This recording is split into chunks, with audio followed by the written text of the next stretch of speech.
Hey everybody, welcome back to an all new episode of 10 to Life with me, Annie Elise. I am bundled up today. I'm really cold. I kind of feel I don't know why I have my coat tied and wrapped because I'm so cold. I kind of feel I'm in my Olivia Pope era right now. I don't know if you guys ever watched Scandal, but I don't know why I put my hair back in a bun today. I have my earrings. I'm wearing all ivory. I'm just very profesh today, guys. No, I feel I don't know. I feel where's my Nirvana graphic tee, right? But anyway, I'm cozy. That's all that matters. And by the way, this coat I got from Quince. You guys know I'm obsessed with Quince. I think I have a promo code if you guys want to use it. I think it's just quince.com/AE. I'll double check. But I am obsessed with everything they sell. I just bought 3 new coats. And this is what they call their butter cashmere. It is so soft and cozy. I also have bought their bed sheet. This isn't an ad. Sorry, I'm just rambling now. I bought their bamboo bed sheets. I've purchased their cashmere little sets, their top and joggers, their pajamas. I just bought a linen shirt. I again bought 3 coats just last week. They already arrived. They ship so fast. But yeah, if you guys have been sleeping on Quince, 1000% you need to check it out. Sorry, I know that I swear that wasn't an ad. This is from Quince. No, just Codas today. But I just love them. I told my sister-in-law about them. I buy they're throw blankets too. They're cashmere throw blankets, guys, with the tassels on the end. Every single night I'm rolled up on my couch in that. So just a life hack if you've never heard of them. But anyway, that's not what you're here to talk about today. Today's case, it's one that, how do I want to describe it? It's one that as a parent is of course heartbreaking and terrifying, but also it's one that kind of makes you wonder how things like this can even possibly happen. And the reason I say that is, imagine that your child goes missing. Then an investigation when they're looking for your child reveals that they were literally taken right off your front doorstep. Because that's what today's case is about. A girl walks home from school, she makes it to her apartment building, but then she never gets into the unit of her apartment's front door. It's an especially twisted case, and I want to warn you, it also involves extreme brutality and some very strange clues and evidence along the way. So it's a recent one too. The trial is still ongoing. Maybe it's wrapped by the time this airs. I will see. But actually, did the trial even start? The person's in custody. Whatever. I need to shut up and get to it. But what I wanted to say by that is it's recent and it's horrifying. So guys, I'm going to stop talking. Let's jump right in.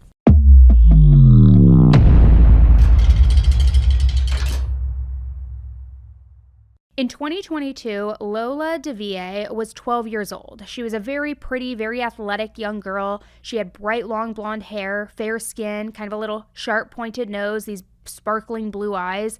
And she had been born on July 18th, 2010 in Béthune, France. Her parents were Johan and Delphine, and she also had 2 brothers, Jordan and Thibaut. Now, Lola's parents were property managers for a whole bunch of different apartment complexes, and this included the one where they lived in Paris. So Lola grew up in an apartment, and her mom and her dad were the ones who were responsible for keeping it, in great condition, making sure that everything was working right, just property management type stuff.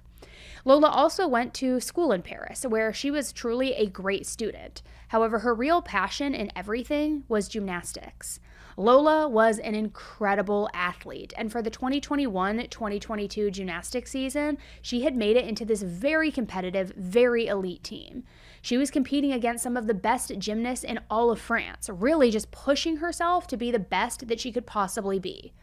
Lola was an extremely happy kid. She was the sort of person who also just never sat still and never sat down. She always wanted to go somewhere. She wanted to be outside. She wanted to go hang out with her friends. And I mean, it makes sense, right? I imagine that you have to be pretty high energy to be a good gymnast. I would imagine you're doing all the flips, the running, the this, the that, all of it. But it sounds like that was the case for Lola. Just always up, always on her feet, and really a great athlete. So it's no wonder people were just drawn to her, attracted to her. She had a very large friend group. However, out of all of her friends, Lola's best friend was her mom. They told each other everything. They were just extremely close.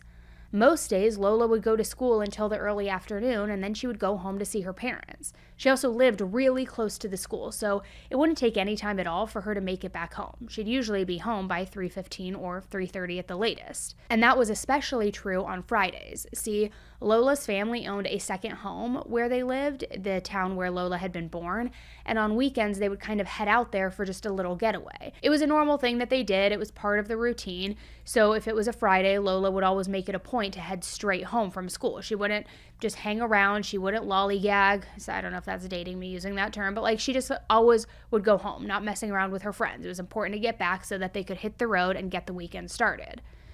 So that was the plan on Friday, October 14th, 2022. By this time, Lola was 12 years old, and she had been sticking to this routine for years. It wasn't a problem, and it definitely wasn't an issue for her. It wasn't something that she was going to forget about or out of the norm. It was part of her routine. Except what wasn't part of the routine is that she didn't get home on time that day. It got to be 3:30, then 3:45, then 4 o'clock, and this whole time there was no sign of her whatsoever. Now by 4:30, Lola still wasn't home and her parents were worried, and worried might actually be understating it a little bit because they were terrified at this point.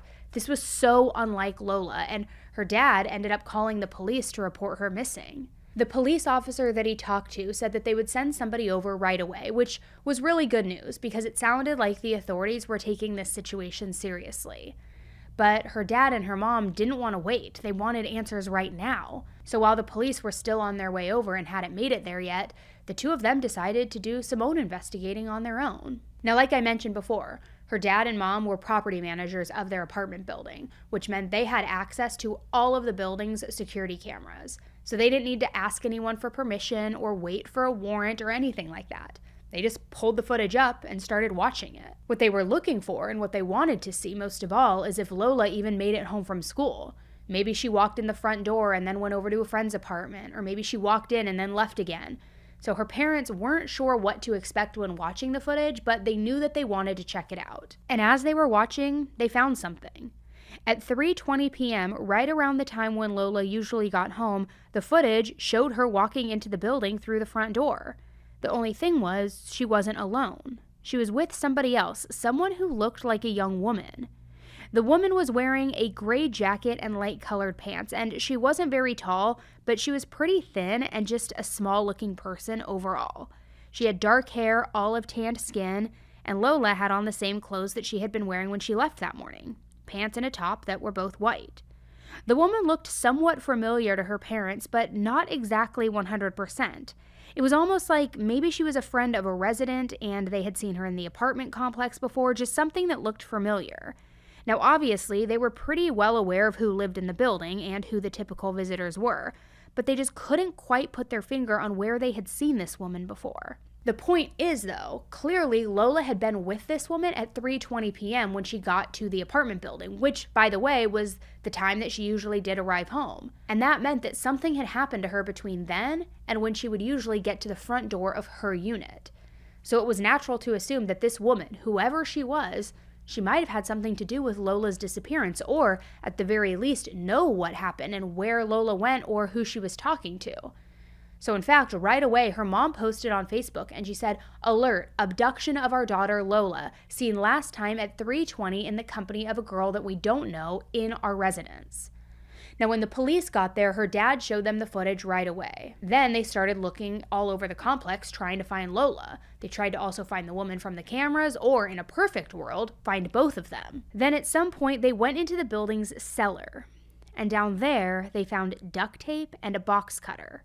Now, on its own, that's not too alarming. Those are tools that you might use if you're packing something up. Maybe you're mailing it somewhere. Maybe you're just like moving in, moving out. But according to the police, there were also signs of a struggle. Unfortunately, they weren't more detailed than that when they released that information. So I don't know what signs of a struggle they actually found, but it was enough to make them feel very uneasy about the box cutter and the duct tape. They weren't thinking that those were just shipping or packing supplies or moving supplies. They thought that somebody had used that supplies to hurt Lola. So now the investigation was very high stakes. Everyone thought that it was incredibly urgent for them to find Lola. Unfortunately, though, the next breakthrough in the case didn't come through until around 11 p.m. that night. At that time, a homeless man called the police, and he said that he had been looking for a safe place to just lie down for the night.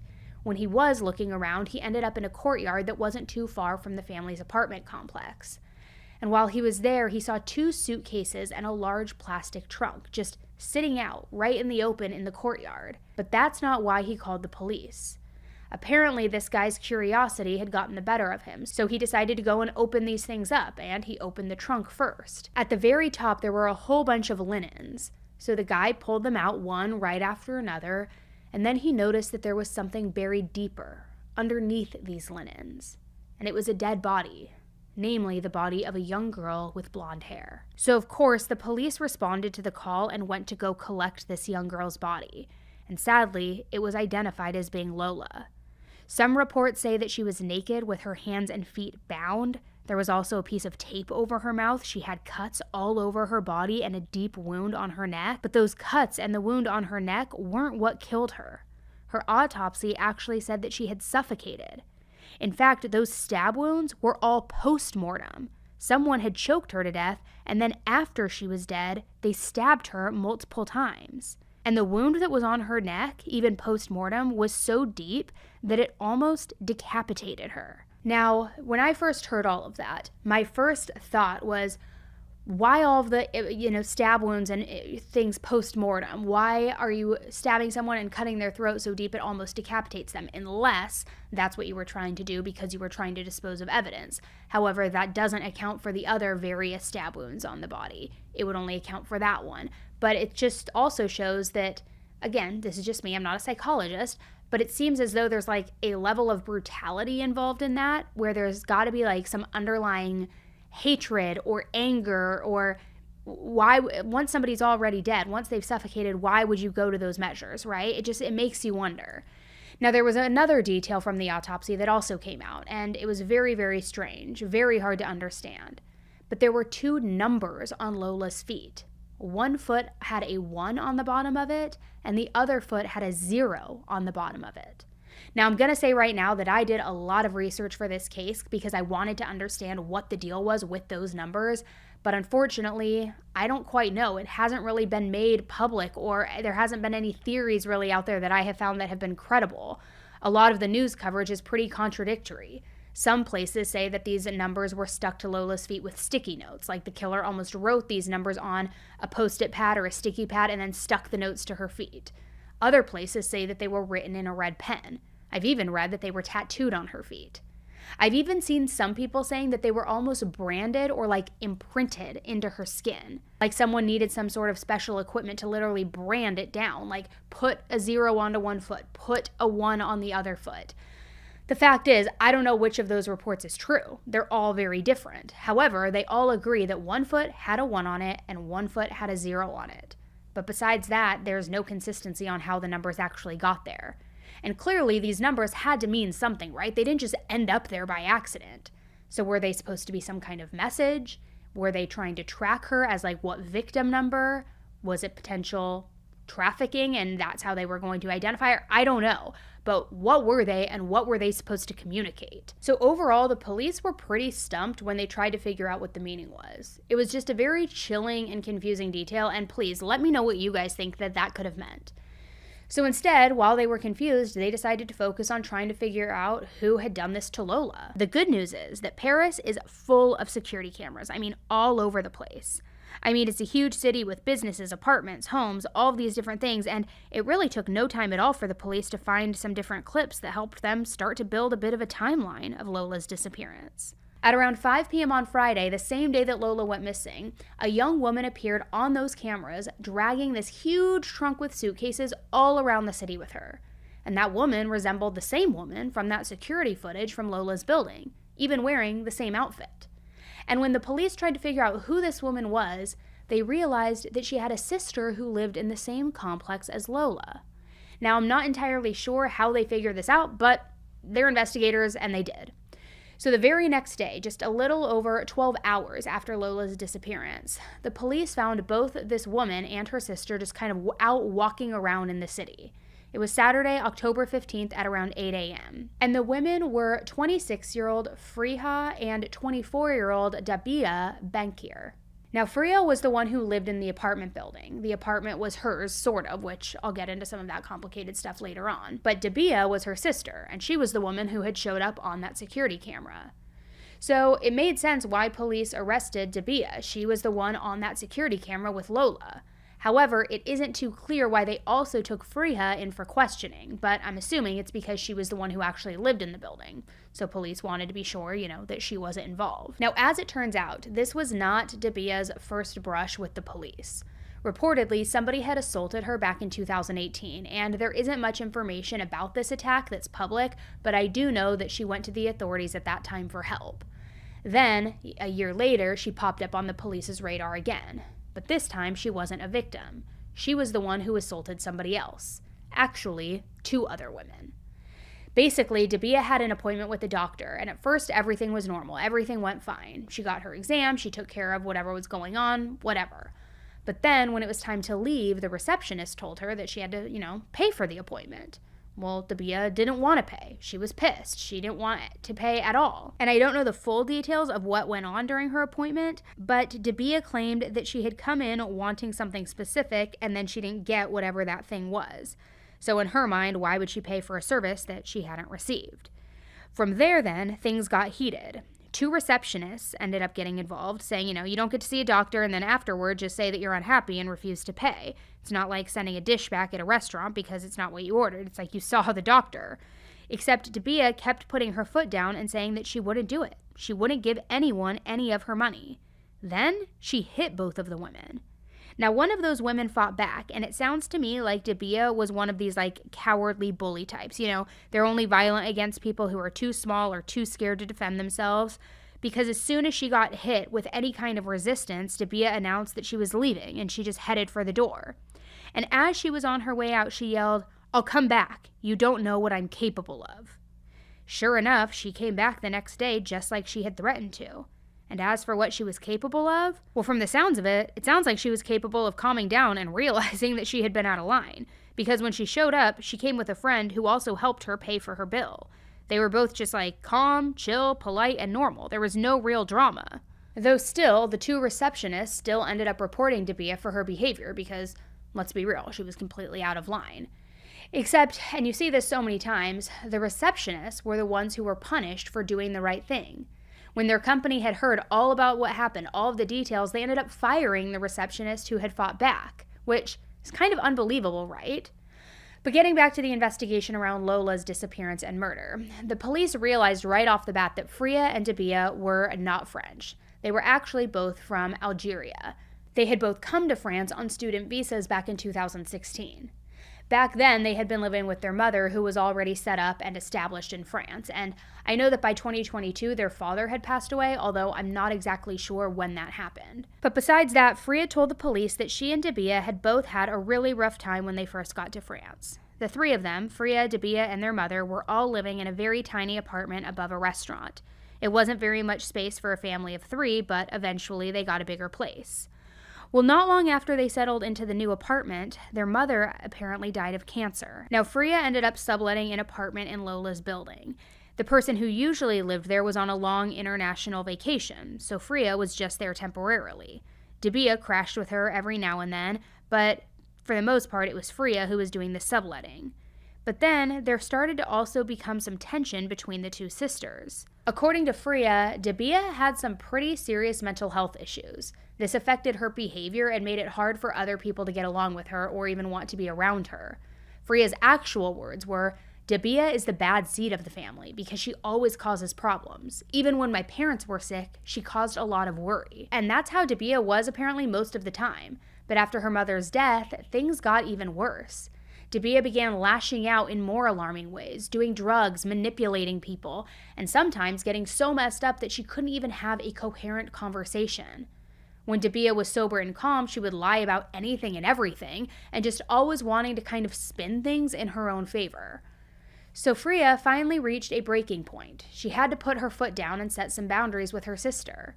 And when she told Daviet that she couldn't live with her anymore, Daviet ended up basically homeless. I mean, she didn't have a job. Freya was paying her rent thanks to a job at a bakery, but Daviet didn't have anything like that. There were a few friends who would let her, come over, crash on a couch here and there, But like Freya, they all eventually reached their limit and they just told Dabiah, you gotta go. You gotta get out of here. Now, if you ever looked at Dabiah's social media, you never would have guessed any of this. She posted a lot on TikTok, just a lot on social media in general, and she came across as very normal. Her videos always showed her smiling, dancing, singing. She was always dressed really nicely with her hair and makeup done. Behind the scenes, though, Dabiah was clearly unwell. She had some issues. And based on what her sister had said, the detectives were also expecting for her to be some kind of master manipulator during the interrogation. Being able to explain everything and anything away. She'd have all kinds of cover stories. She would be an expert at lying. Except that wasn't what happened. Not at all. Basically, the police sat Dabiah down and right away, without any kind of prodding at all, she admitted she had killed Lola. According to Dabiah, she saw Lola and struck up a conversation with her outside of the apartment complex. She told Lola that she lived in the same building as her, and it's not clear, but it seems like maybe they had recognized each other or they had at least seen each other before, going in and out of the building, and so they were able to then make some small talk. Now, I will say 12-year-olds can be pretty savvy, especially when they're used to living in a big city and getting around, and so I can see where Lola was doing this independently, and there you had Dabiah, who was this older person, and somehow gained Lola's trust. But then she used that trust and she lured her into her sister's 6th floor apartment, which Freya wasn't home at the time, I want to be clear. But once the two of them were inside that apartment, things took an incredibly dark and very sinister, satanic turn. First, Dabiah forced Lola to get into the shower. And then, after the shower, Dabiah assaulted Lola. Specifically, she also forced this innocent, helpless 12-year-old little girl to perform oral sex on her. I mean, it's enough to make you want to throw up. It's just truly horrendous, terrible stuff. Now, the details surrounding what exactly went on in that apartment aren't totally clear. It hasn't been released what all went down, and I can't even imagine what other horrors Lola had to endure at the hands of Dabiah. But there is some speculation, and we don't know a lot that is for certain, but we do know the, assault element of it and what that entailed. So once Dabiah was done, she then put tape over Lola's mouth and nose. And in the statement that she gave to the police, she said that that was all that she did. She apparently wasn't necessarily trying to suffocate Lola, but that's what happened anyway, because Lola couldn't breathe. And because of that, she of course died. Now that's what Dabiah said. But I have my doubts about all of it because I don't entirely believe her story, and that's for a few reasons. First, Lola's autopsy said that her spine was compressed. Now, I'm not exactly sure what is meant by this, which I'm kind of curious if you guys know if there's any medical professionals, but I'm wondering, did Dabiah press down on Lola's spine? Did she strangle her with such force that her spine was compressed? Like if she was holding her down while she was attacking her and strangling her? The details are very unclear. But second, we know that Dabiah stabbed Lola a bunch of times after she was dead. And that's something Dabiah confessed to as well. She didn't deny it.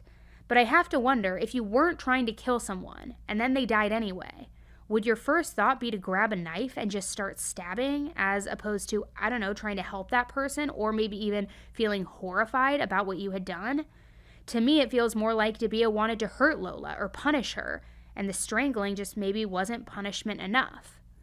Lastly, Dabiah's story didn't totally fit the evidence at the crime scene. Like I mentioned before, there was evidence of a struggle inside the cellar, but Dabiah made it sound like the assault and the murder all happened in her sister's apartment.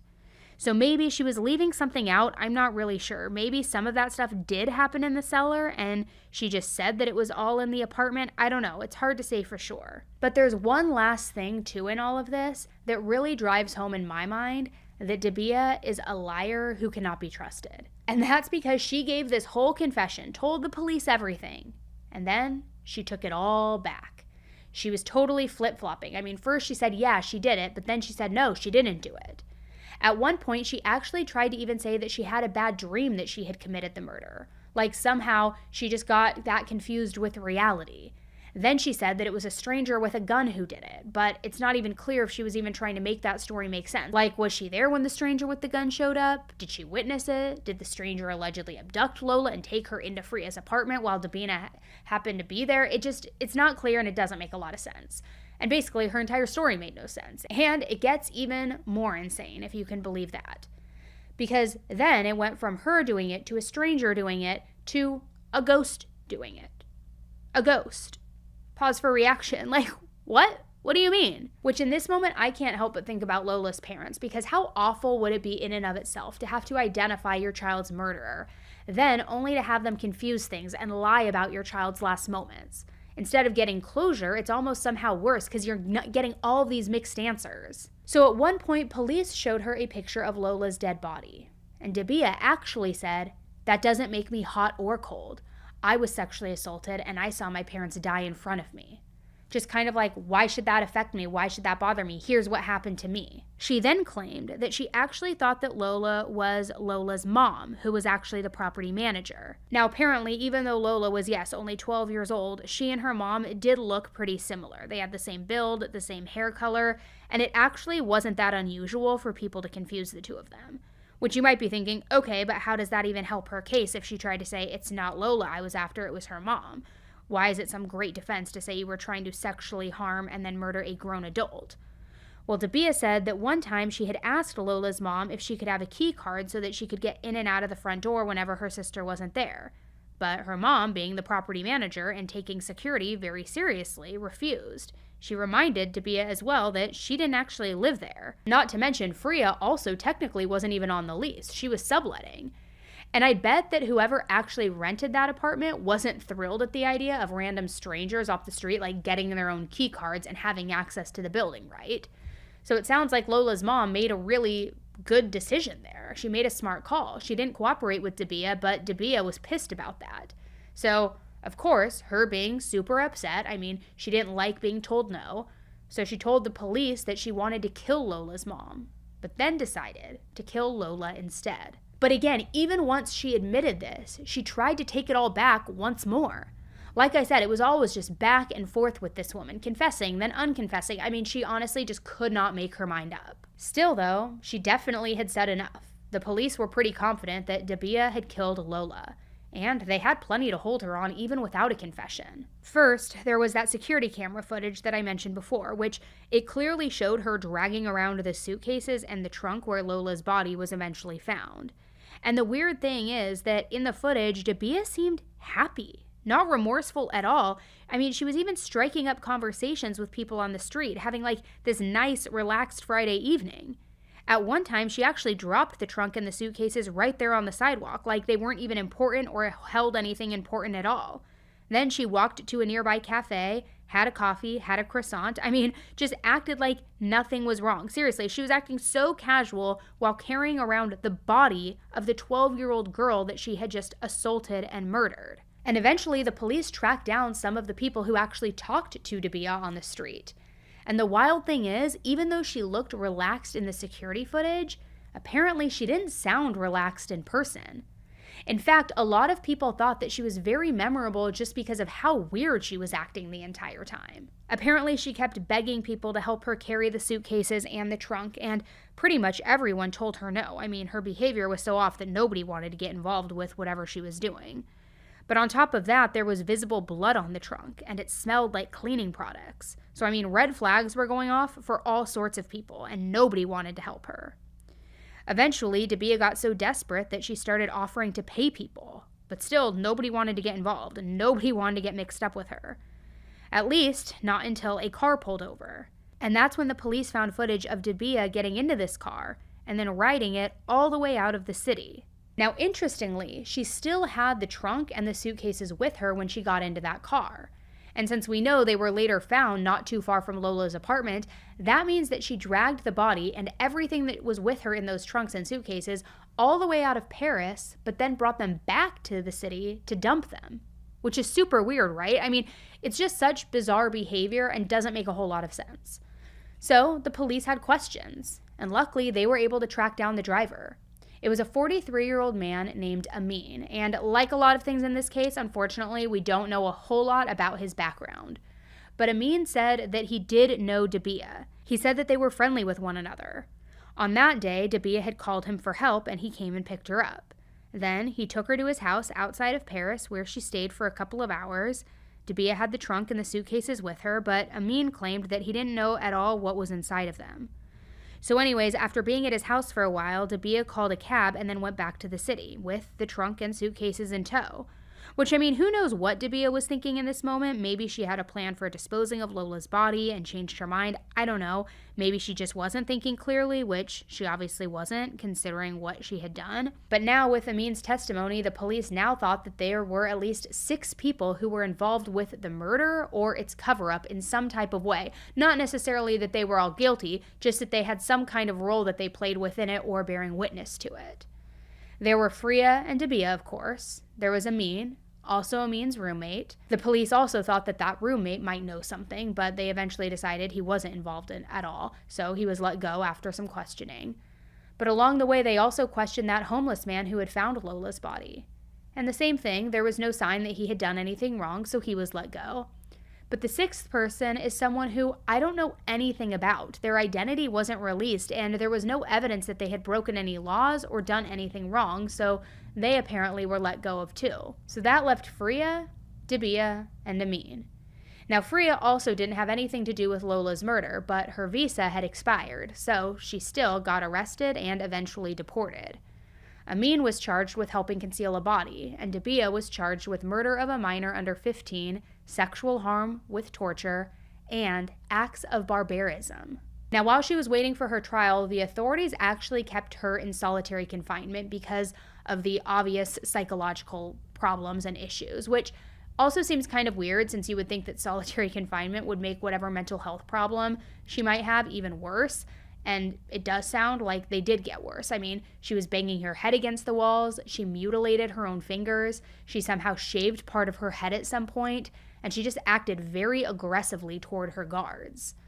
Eventually, in February of 2023, Daviet was transferred to a mental health institution. Now, while she was there, she saw doctor after doctor after doctor, and they all agreed that she had serious mental health issues. She was diagnosed with a serious and complex personality disorder, and they also ruled that Daviet had a pretty flexible relationship with the truth. She lied all the time, and she would say whatever she could to get away with whatever she wanted. It was a lot like what her sister Freya had told the police. She was manipulative, and she couldn't be trusted. And I think that's clear enough based on what she said during a hearing in June of 2023. In court, Daviet insisted that Lola came into the building with her completely voluntarily. But then Lola was too nervous to actually go into the actual apartment, so Daviet forced her inside of it. Then, in her words, quote, "I hit her a little. I wasn't feeling well, in fact. I did what I had to do.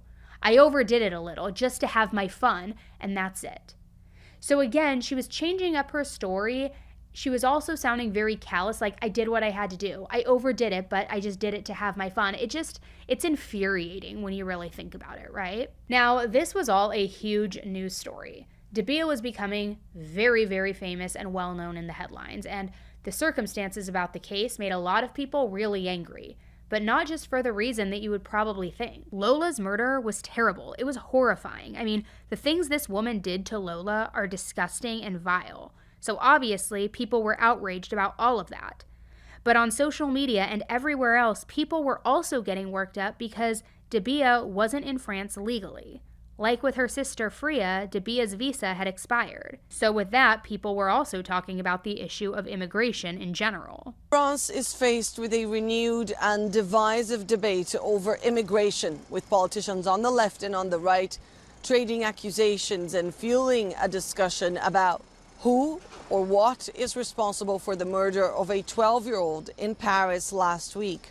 The remains of Lola were found in a trunk outside the apartment block she lived with her family in the northeast of the French capital. The body bore marks of torture. The main suspect in this case is a 24-year-old Algerian national who's in police custody and was under orders to leave the French territory after her residence permit had run out. The case is still under investigation, but the leader of the far-right, Marine Le Pen, has called the French government responsible for the incident because of its lax immigration policy. Members of the administration of Emmanuel Macron have labeled this political appropriation of a tragedy and have requested that both the public and the opposition allow time so that the police and investigators can do their job. A silent protest in tribute to Lola was scheduled for later today, but was cancelled at the request of the family. A march is still set to take place on Thursday. Now, Lola's family didn't like that her death was now getting caught up in this debate about the immigration laws in France. She was a sweet, loving little girl, and now she was gone. So that's where they wanted the focus to be, not on the immigration issues, focus on Lola. The people who had known Lola did what they could to honor and remember her.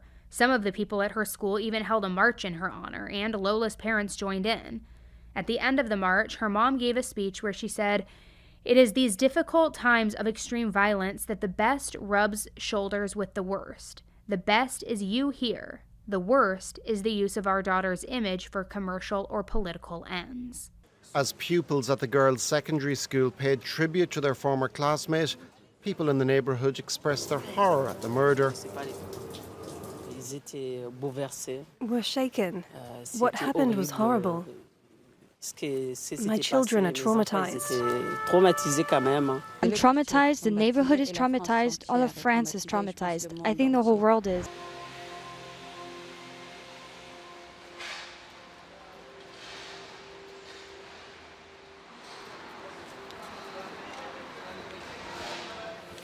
Un quartier qui est calme et voilà, c'est l'horreur qui a rattrapé une vie tranquille, on va dire. On habite le quartier depuis des années et on vient témoigner un soutien à la famille, hein, juste en déposant un bouquet parce que comme beaucoup de gens, la majorité des gens, ça nous brise le cœur. Voilà, c'est insoutenable. 12 ans, pauvre gamine, une histoire de vengeance personnelle. C'est vraiment stupide, quoi. C'est plus aucun sens humain de rien, quoi. So that was the situation. Lola's parents were trying to take control of the narrative, bring the focus back to where it belonged. And along the way, they also tried to set the record straight on some misinformation that was going around. For example, you'll remember how in one version of her confession, Daviet said that she killed Lola to get back at Lola's mom for not giving her that front door badge. But according to Lola's dad, that wasn't true. None of that ever even happened. In an interview, he said, "There is no badge story. She is the one who swiped her badge at the entrance of the apartment building. She came in first and my daughter arrived behind her. There is no badge story. It's bullshit." That's pretty crazy, because if it's true that Daviet did have a key card, I do have to wonder what her real motive could have been. If she wasn't trying to punish Lola's mom, why do you think she was so heartless to this little innocent 12-year-old girl? What was it about Lola that made Daviet want to target her rather than just any other little girl if she was just going to go out and find someone? It just doesn't make a whole lot of sense to me. I mean, none of it does. This whole thing, why she did it in the first place, why she sexually harmed Lola, why she forced her to take a shower. Did she do that by threatening Lola with a weapon? Why did she want her to take a shower in the first place? I mean, was the plan from the start to always lure Lola inside and kill her? Or was there some other plan that went wrong and resulted in a murder? And also, moreover than all of that, what was the reason for the 1 and the 0 on Lola's feet? The reason behind this still hasn't come out yet, and I am very interested to figure that whole thing out. I mean, again, what do you think it could mean? Now, in that same interview, her dad said, "I am surviving. I am not well. And maybe that's why I want to talk today, to free myself a little, because there comes a time when it has to come out. I'm not going well at all. In fact, she didn't just destroy a child's life. No, she destroyed an entire family. For a year, I fell back into my demons even though I hadn't drank for more than 3 years. What keeps me going today? I have 2 sons. I have a mother and I have a wife too. It's my family that keeps me going. I have to keep going for them. It's been a year and I'm devastated. Before the tragedy, I had a happy life. Until the end of my life, this day, October 14th, will be in my head. My daughter is my love and she will always remain the love of my life. This woman who took my daughter's life, she killed an entire family." Unfortunately, in February of 2024, Lola's dad died from a heart attack.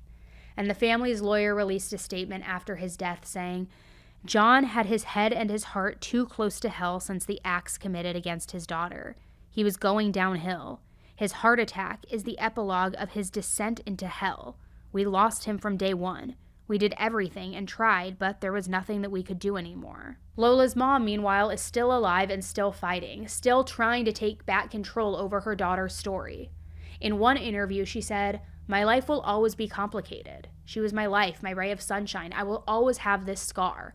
I feel a lot of anger towards this person, and I hope that the trial can help me understand the why and the how. I'm waiting to know what the other person is going to say, their answers. We always have to ask ourselves the question of why." Lola's older brother wrote a letter to a magazine about his sister, and in the letter he wrote, "I'm writing you this note already to tell you how much I miss you since you left to see the stars. Life will be very long without you." When it was Lola's birthday in July of 2023, her aunt wrote a tribute to Lola on Facebook saying, "Not a day goes by without me thinking of you. The morning when I wake up, when I say to myself, no, it's not possible. The day when a word, a gesture, a situation, a piece of music inevitably reminds me of you. In the evening, this question constantly haunts me. Why? Why you? Why that day? Why this hatred? Why did she decide that day to end your life?" As of right now, Daviet still has not gone to trial for Lola's murder, and it looks like her trial is now scheduled to begin in the fall of 2025, so we will have a little bit of a wait ahead of us to see whether justice or not will be served. And it's still super unclear what happened to Amin, whether he pled guilty or not, whether he's going to trial, or if he accepted some sort of plea deal. I feel like because he was arrested and charged, he had to be more involved somehow, but I don't know, what do you guys think? Does it seem unfair that he was charged for helping conceal a body when all he did was give her a ride and supposedly had no idea what was in that trunk and that suitcase? Or maybe they have some sort of reason to believe that he did know that there was a body in that trunk. I mean, remember, there also was supposedly visible blood on it, so how would you not know? Now, based on Daviet's statements and some statements from her lawyers, it appears that she's planning on pleading not guilty due to insanity. Her lawyer is pushing for a mental health assessment. An expert will determine whether my client is competent to stand trial for the acts she's accused of. She's innocent until proven guilty.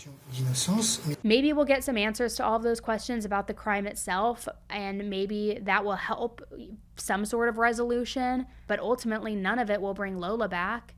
As for Lola's family, they do think that the police handled the situation well, and they're glad that they took the disappearance seriously right from the beginning. They hope that Daviet gets punished, as she of course deserves, and they've also said that once justice is served, they feel like they finally will be able to move on with their lives. But it's still just that question of why haunts everyone, right? Myself included. Why Lola? Why the sexual element? Why the stabbing post-mortem? Why anybody? Was it a mental break? But why Lola? It just does not make sense to me. So I am very, very curious to hear what you guys think about this case in the comments and what you think those numbers on her feet meant. Was it a 0 and a 1, meaning it was her first victim? Could it have been flopped like her 10th victim? I don't know. What do those numbers indicate? Let me know all of your thoughts and theories below, and thank you so much for hearing Lola's story today. Until the next one, please stay safe.